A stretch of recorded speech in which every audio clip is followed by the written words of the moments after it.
Hello, this is a neural net computing this function. So we're looking at this neural net.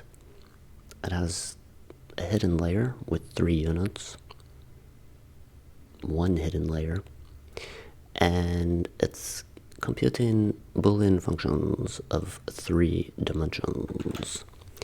And so on the left, we have visualized the function that it is computing, which is the 3-dimensional parity function, which means that it means that all neighbors have a different, if you don't know what parity is, like one way of interpreting it is all the neighbors are different. On the right is the visualization of the hidden layer that is successfully computing the parity function, and in particular it is moving the points in such a way that they are linearly separable. In particular, you can give the interpretation as moving all the red points to be neighbors of this corner. The blue color indicates an unoccupied region, so there's no actual input points. So the point that was here has been mapped somewhere else. We don't know where, but one of these green points.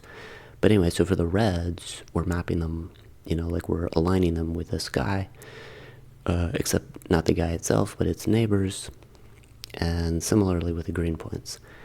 And we have a random search algorithm to find solutions, and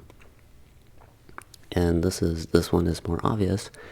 This one is effectively the same solution as previously, except these corners are occupied. I think you could almost interpret this solution as it's just swapping these 2 points. Let's look for another solution. This is the same neighbors of opposing corners. This one is failing to find a solution.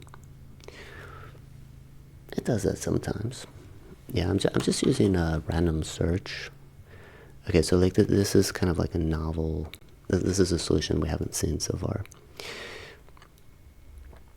And yeah, it just kind of has the interpretation of, you can think of separating this plane and then tilting the hyperplane to exclude this green point. So the point of this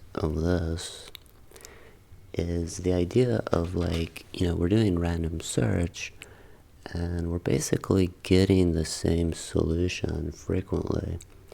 So for instance, a plausible solution would be, why not just map, right? Instead of doing the neighbors of this point, right, mapping the reds onto the neighbors of this point, why not map all of the red points directly onto that point and not its neighbors?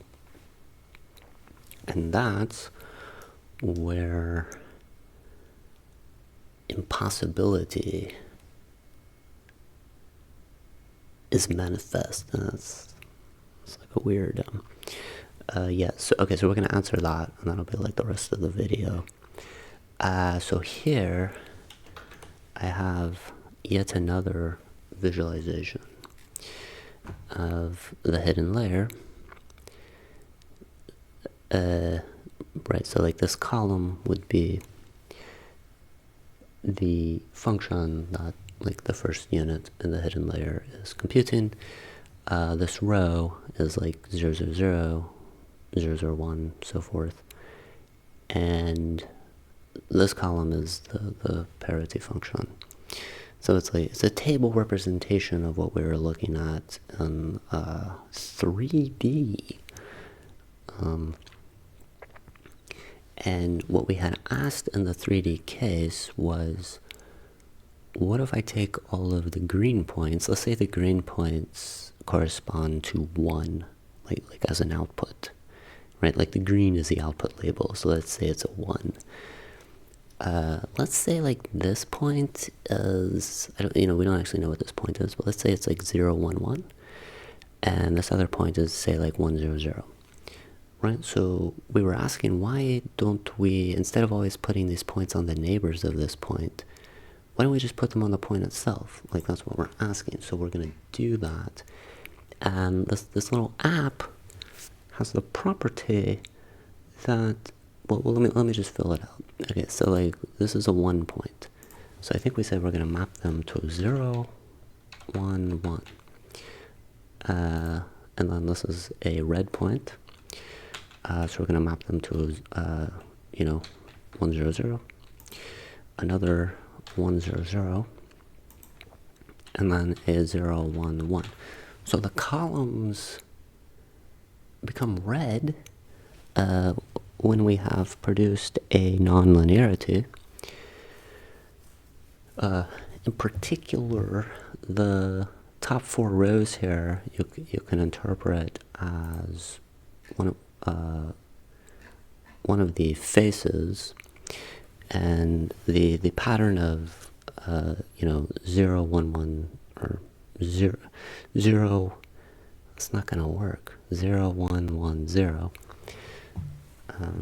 is a nonlinearity, right? Like you can't, this is like two-dimensional parity. And so that's like a concrete example of